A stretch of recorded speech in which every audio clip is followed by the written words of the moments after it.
Hi, everyone, and happy fall. Some of you know Ann Crowley. Ann leads our ministry services team at Crossroads, which supports all the ministry that you've probably been a part of and experienced.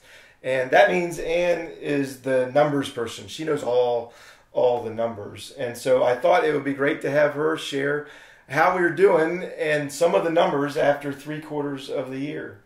So numbers don't tell the whole story, but they tell part of the story. So what's the story, Ann? Well, the story is that we're really encouraged. Our average attendance is up 21% through September this year, which is amazing.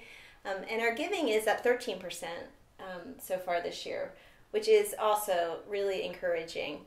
Now, I have to say, though, it's about 9% below what our plan was.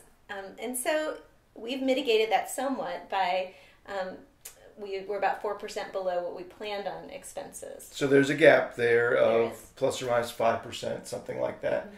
So as we go into the fourth quarter of the year, celebrating what God's done and looking at that gap, what's the plan? Well, the plan is that about 33% of our giving comes in that fourth quarter. And so we're very hopeful that maybe people will even step up even more and we'll even be able to close some of the gap. That would be great. But really telling people about what the need is on your plate. Oh, that's my part of the deal. Yeah. Well, and so this is what we're doing. I'm asking everyone who calls Crossroads home to, number one, pray.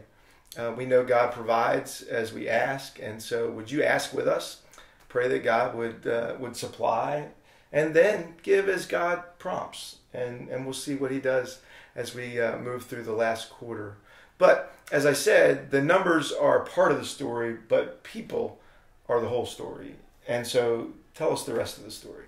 So a cool story we heard this week was from Mike Palmer. He's our Eldersburg pastor, and what's 21% more people this year than last is a big deal, and that's happened by inviting just one family at a time. And so he also coaches 10-year-old baseball, and while he was the first base coach this week, he invited a family to come to church, and they showed up the next day at Eldersburg. And so that's how we grow, like one family at a time. That's the story. And thank you to all of you who give for making the story continue. Thanks.